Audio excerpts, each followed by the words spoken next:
नमस्ते छात्रों, कैसे हैं आप सब। आइए आज की शुरुआत एक खेल से करते हैं। इसका नाम है तो क्या। इस खेल को खेलने के लिए आपको तीन तीन लोगों के समूह बनाने हैं। आप में से एक व्यक्ति किसी भी विषय पर वार्तालाप शुरू करेगा। दूसरे व्यक्ति को वार्तालाप आगे बढ़ाते हुए कहना है तो क्या। पहले व्यक्ति को उसका जवाब देना है। दूसरे व्यक्ति को फिर से तो क्या कहना है। दूसरे शब्दों में कहें तो पहला व्यक्ति जो भी कहे उसके जवाब में दूसरे व्यक्ति को तो क्या कहना है।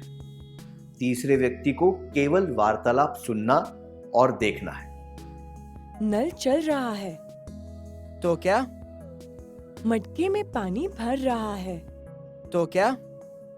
पानी बर्बाद हो रहा है तो क्या? सड़क तक पानी बह जाएगा तो क्या? क्या आपने किसी बात पर ध्यान दिया?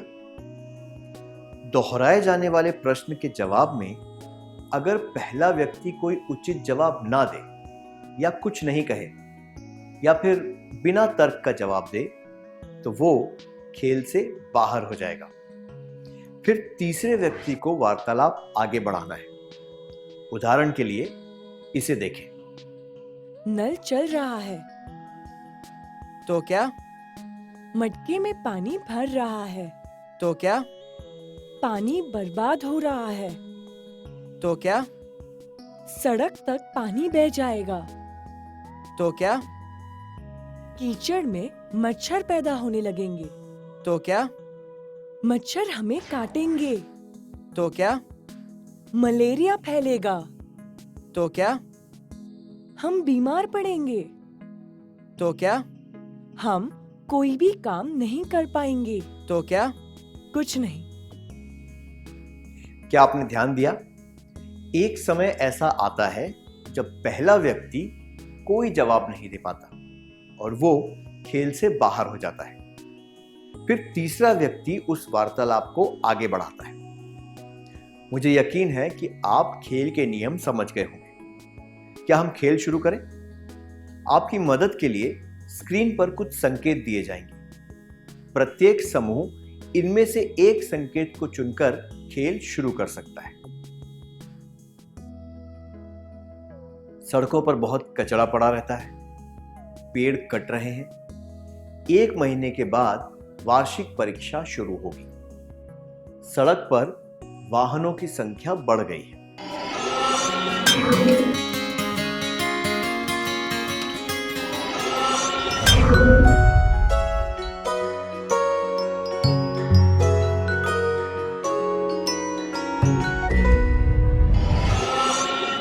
बहुत अच्छी तरह खेला आप सबने, धन्यवाद। जब प्रत्येक समूह ने एक संकेत चुनकर खेल शुरू किया तो कुछ तथ्य सामने आए। उदाहरण के लिए चलते हुए नल के वार्तालाप से हमें अंत में ये जानकारी मिली कि कीड़ों के पैदा होने से बीमारी फैलती है। इसी तरह किसी समस्या को अच्छी तरह समझने के लिए हमें उसके परिणामों के बारे में जानना जरूरी है। हमें ये प्रश्न लगातार पूछते रहना चाहिए। तो क्या? किसी समस्या को समझने के लिए प्रश्न पूछें और उसके परिणाम जानें। परिणाम जानने के बाद हमें क्या करना चाहिए? यह जानने के लिए हम एक और क्रियाकलाप करेंगे। इस चित्र को देखिए। बकरी को इस भूल भुलैया से गुजरकर घास तक पहुंचना है। भूल भुलैया में घुसने के केवल 3 रास्ते हैं, पर केवल एक ही रास्ता घास तक पहुंचेगा। क्या आप सही रास्ते को पहचान सकते हैं? आप तैयार हैं?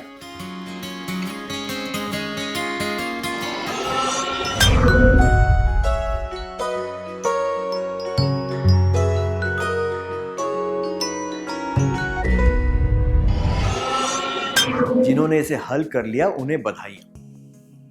कुछ विद्यार्थियों ने इसे पहली बार में ही हल कर लिया, कुछ दूसरी बार में सफल हुए और कुछ तीसरी बार में सफल हुए। जिन्होंने दूसरी या तीसरी बार में हल किया, उन्होंने ये कैसे किया? आपने अंदाज से एक रास्ता चुना और जब आप किसी जगह अटक गए तो आपको पता चला कि वो गलत है। फिर आपने अगला रास्ता चुना।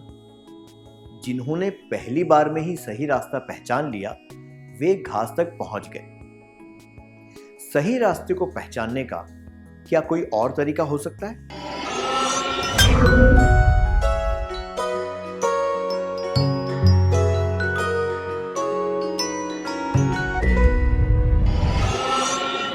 सही कहा। आप घास से शुरू करके वो रास्ता पहचान सकते हैं जो बकरी तक जाता है।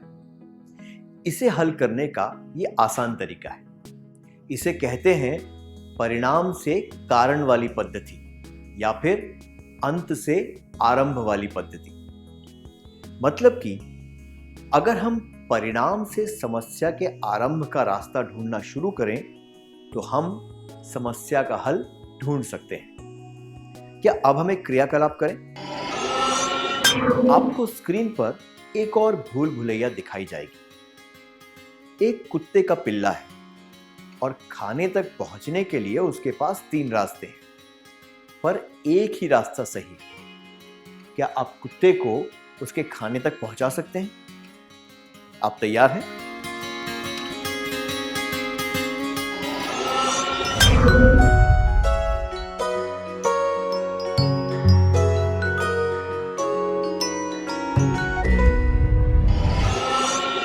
आप सब वो सही रास्ते पहचान पाए जो उस पिल्ले को शुरू से अंत तक लेना चाहिए, है ना?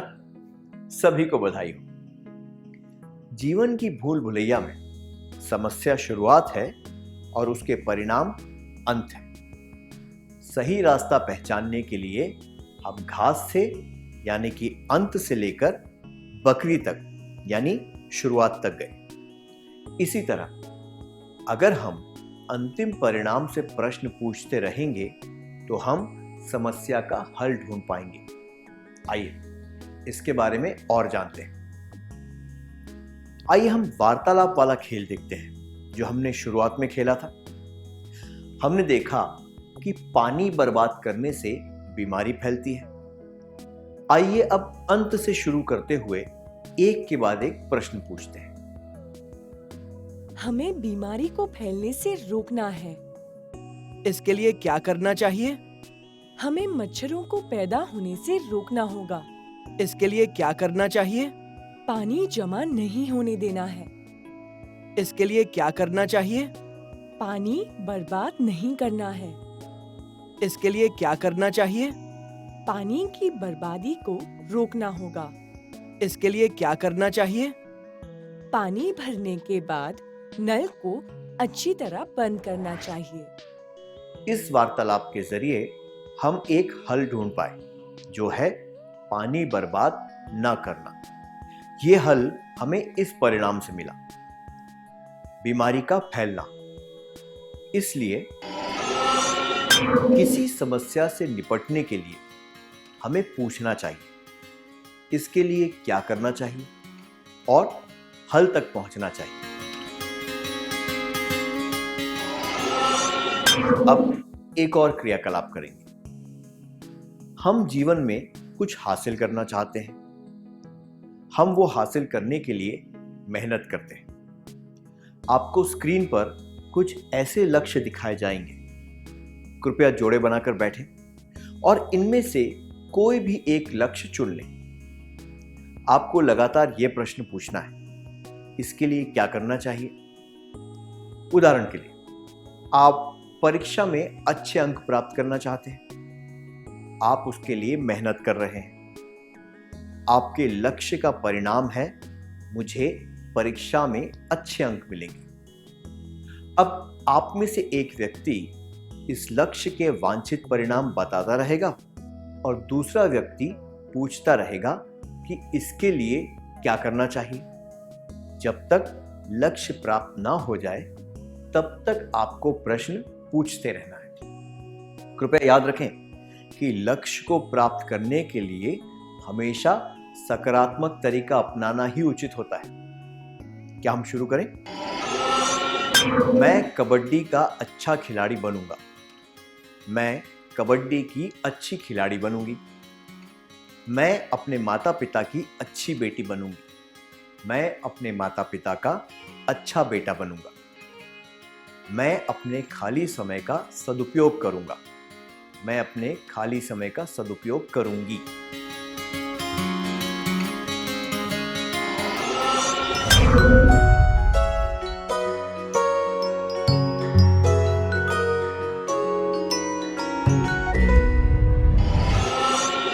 क्या आपने अपने लक्ष्य को प्राप्त करने के तरीके ढूंढ लिए? बहुत अच्छी बात है। क्या 3 जोड़े आगे आकर कक्षा के सामने ये वार्तालाप करके दिखा सकते हैं? मैं कबड्डी का अच्छा खिलाड़ी बनूंगा। मैं कबड्डी की अच्छी खिलाड़ी बनूंगी। मैं अपने माता पिता की अच्छी बेटी बनूंगी। मैं अपने माता पिता का अच्छा बेटा बनूंगा। मैं अपने खाली समय का सदुपयोग करूंगा। मैं अपने खाली समय का सदुपयोग करूंगी।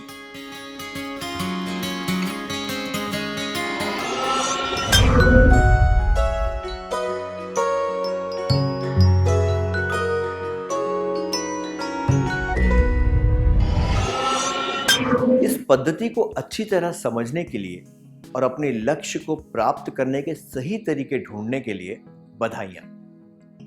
हमने इससे क्या सीखा? हमने ये पहचाना कि कहां से शुरुआत करनी चाहिए और दिए गए लक्ष्य को प्राप्त करने के लिए कौन से उचित तरीके अपनाने चाहिए। इन तरीकों पर अमल करने से हम अपने लक्ष्य को प्राप्त कर सकते हैं। अच्छी बात है मित्रों, आपके वार्तालाप द्वारा मैंने देखा कि आप इस पद्धति को अच्छी तरह समझ गए हैं। मैं आशा करता हूं कि आप वास्तविक जीवन में भी इसके प्रयोग से अपनी समस्याएं सुलझा पाएंगे। अब सत्र के सार संक्षेप करने का समय है।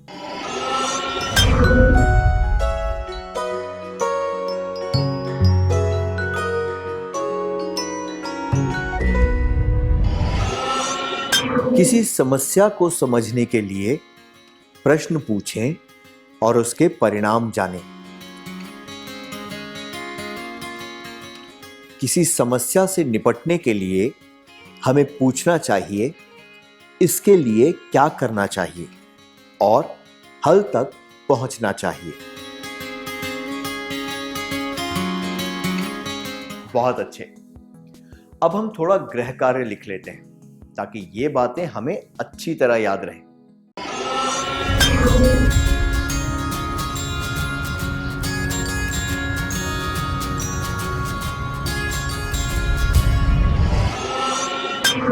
प्यारे छात्रों, कैसे हैं आप सब?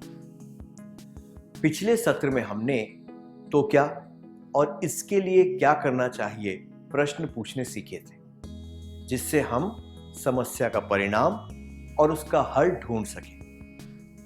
अब हम सीखेंगे कि समस्या के समाधानों का विश्लेषण करने के लिए किन तरीकों का प्रयोग किया जा सकता है। पहले एक खेल खेलते हैं। इसका नाम है क्यों। आपको 3-3 लोगों के समूह बनाने हैं। सहूलियत के लिए हम उनका नाम अ, ब और स रखेंगे। जैसे कि हमने पिछले खेल में देखा था, अ वार्तालाप शुरू करेगा, ब पूछेगा क्यों और अ उसका जवाब देगा, ब वही प्रश्न दोहराएगा और इस तरह खेल आगे बढ़ेगा। स केवल खेल को देखेगा। अगर अ कोई उचित जवाब नहीं दे पाया या उसने ऐसा कुछ कह दिया, ऐसा ही होता है, या क्योंकि मैं कह रहा हूं, तो वो खेल से बाहर हो जाएगा। अब अ की जगह स वार्तालाप को आगे बढ़ाएगा। आशा है कि आपको खेल के नियम समझ आ गए होंगे। आपको स्क्रीन पर कुछ संकेत दिए जाएंगे।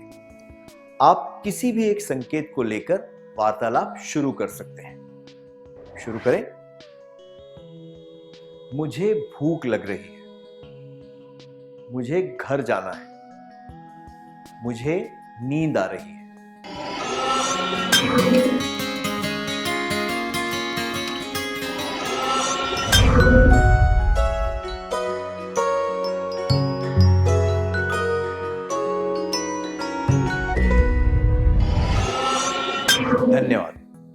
प्रत्येक परिस्थिति के कई हल हो सकते हैं।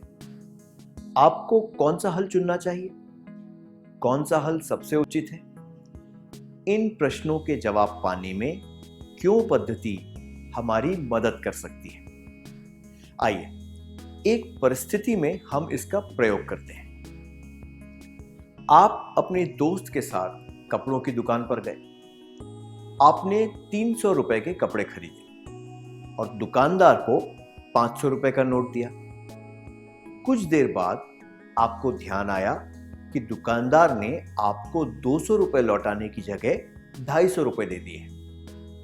आपके दोस्त ने आपसे कहा कि आपको बाकी रुपए अपने पास रख लेने चाहिए। आप क्या करेंगे? क्या आप दोनों आकर इस दृश्य का अभिनय करके दिखा सकते हैं?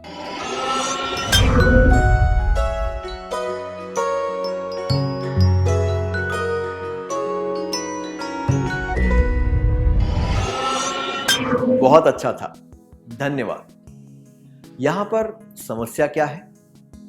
अगर आपको कोई गलती से 50 रुपए दे दे तो आप क्या करेंगे? आप उन्हें रख लेंगे या फिर दुकानदार को वापस दे देंगे? हमें दोनों उपायों के बारे में सोच समझकर निर्णय लेना चाहिए कि कौन सा बेहतर है। आइए देखते हैं कि ये कैसे किया जा सकता है। पहला विकल्प लीजिए, पैसे अपने पास रखना। मुझे पैसे अपने पास क्यों रखने चाहिए? मेरे दोस्त ने कहा इसलिए। उसने ऐसा क्यों कहा? मैं किसी भी काम के लिए ये पैसे खर्च कर सकता हूँ। आपको ये पैसे क्यों खर्च करने हैं? क्योंकि मेरे पास पैसे हैं जो मुझे बिना मांगे मिल गए। अब दूसरा विकल्प देखते हैं, दुकानदार को पैसे लौटाना। मुझे दुकानदार को पैसे वापस क्यों देने चाहिए? जो पैसे दुकानदार के हैं वो मुझे नहीं रखने चाहिए। जो पैसे दुकानदार के हैं वो मुझे क्यों नहीं रखने चाहिए? मुझे दूसरों के पैसों की जरूरत नहीं है। आपको वो पैसे क्यों नहीं चाहिए? ये मेरा सिद्धांत है। हमने इससे क्या सीखा?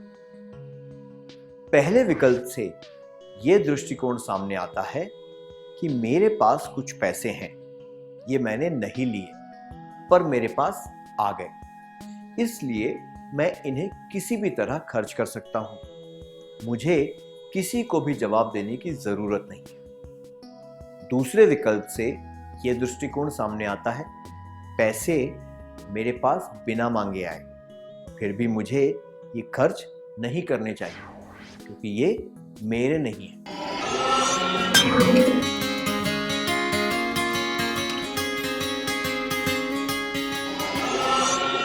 सही विकल्प कौन सा है?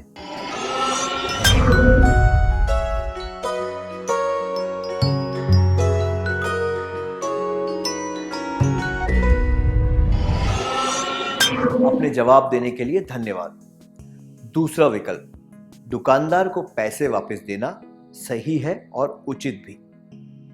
ऐसी दुविधा भरी परिस्थितियों में जहां कई संभावनाएं हो सकती हैं, हमें हमेशा वो विकल्प चुनना चाहिए जिससे खुद को और दूसरों को कम से कम हानि पहुंचे।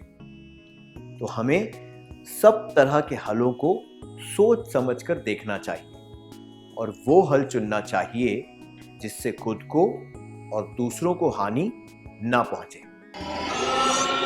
विश्लेषण करके सबसे कम हानि पहुंचाने वाला हल चुनें। हमने सीखा कि विकल्पों का विश्लेषण करने के लिए उचित प्रश्न पूछने चाहिए और सबसे उचित हल चुनना चाहिए। क्या अब हम एक क्रियाकलाप करें? आपको कुछ परिस्थितियां और उनके 2 हल दिए जाएंगे।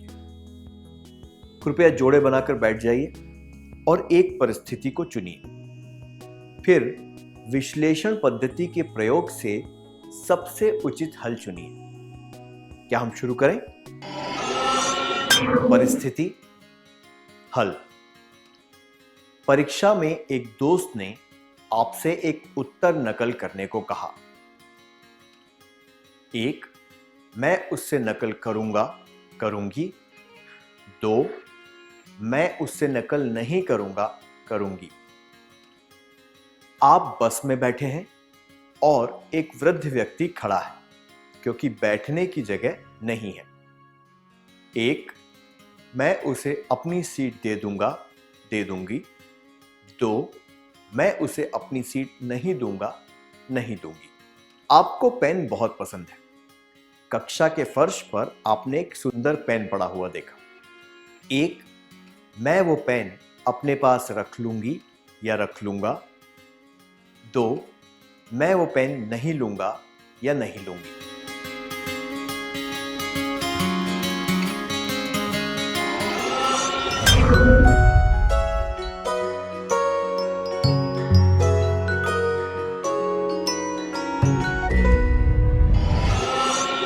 क्या आपने हल ढूंढ लिए? धन्यवाद। क्या आप में से कोई भी 3 समूह आगे आकर इन 3 परिस्थितियों के वार्तालाप को दर्शा सकते हैं?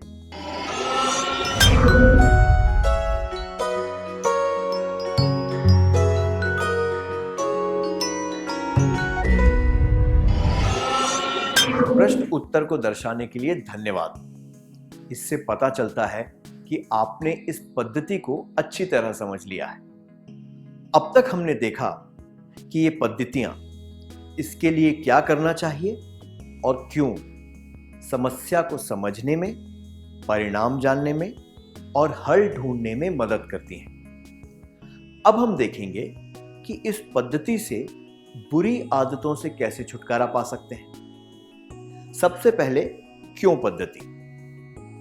नाखून चबाने की आदत छोड़नी चाहिए। क्यों? ये अच्छी आदत नहीं है। क्यों? इससे तबीयत खराब हो सकती है। क्यों? बीमारी फैलाने वाले कीटाणु शरीर में घुस जाते हैं। हमने सीखा कि बीमारी फैलाने वाले कीटाणु शरीर में घुस जाते हैं, है ना? आइए अब इसके लिए क्या करना चाहिए पद्धति देखते हैं। नाखून चबाने की आदत छोड़नी चाहिए। इसके लिए क्या करना चाहिए? ये जानने की कोशिश करनी चाहिए कि मैं नाखून कब चबाती हूँ। इसके लिए क्या करना चाहिए? मुझे इसके बारे में सतर्क रहना चाहिए। इसके लिए क्या करना चाहिए? दूसरों से कहना चाहिए कि जब वे मुझे नाखून चबाते हुए देखें तब मुझे बताएं। इसके लिए क्या करना चाहिए? मुझे उन्हें अपने उद्देश्य के बारे में बताना चाहिए और उनसे मदद लेनी चाहिए। इनकी मदद से हम ये पहचान पाए कि किसी बुरी आदत को कैसे छोड़ा जा सकता है। तो क्यों और इसके लिए क्या करना चाहिए, ऐसे प्रश्न पूछने से बुरी आदतों से छुटकारा पाया जा सकता है। आइए अब एक क्रियाकलाप करते हैं। आपको स्क्रीन पर कुछ अस्वीकार्य या बुरी आदतों की सूची दिखाई जाएगी। कृपया जोड़े बनाकर बैठें और सूची से एक आदत को चुनें। फिर आपको क्यों पद्धति से इस बात पर जोर डालना है कि इस आदत को क्यों छोड़ना चाहिए और इसके नकारात्मक परिणाम क्या हैं। फिर इसके लिए क्या करना चाहिए पद्धति से आपको इससे छुटकारा पाने के तरीके ढूंढने हैं। आप तैयार हैं? सुबह ब्रश किए बिना चाय या कॉफी पीना, जरूरत से ज्यादा तला हुआ खाना, फिल्म देखने की लत लगना।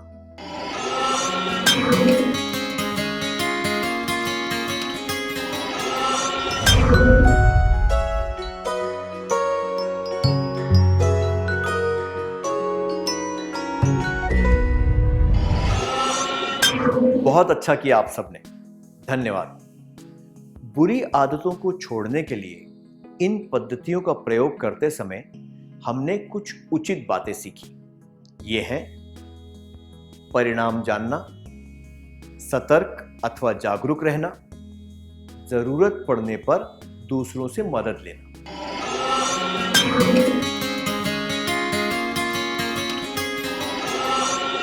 आपने जोड़े बनाकर जो वार्तालाप किया था, क्या आप वो कक्षा के सामने दर्शा सकते हैं? कृपया कुछ जोड़े स्वेच्छा से सामने आ जाएं।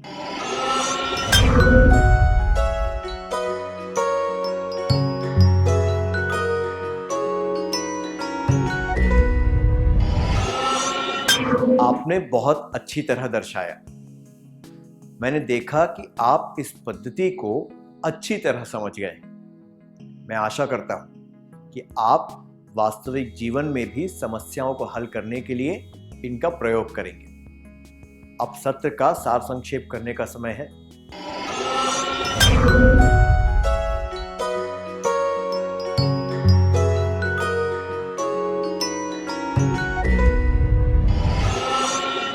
विश्लेषण करके सबसे कम हानि पहुंचाने वाला हल चुनें। क्यों और इसके लिए क्या करना चाहिए, ऐसे प्रश्न पूछने से बुरी आदतों से छुटकारा पाया जा सकता है। धन्यवाद।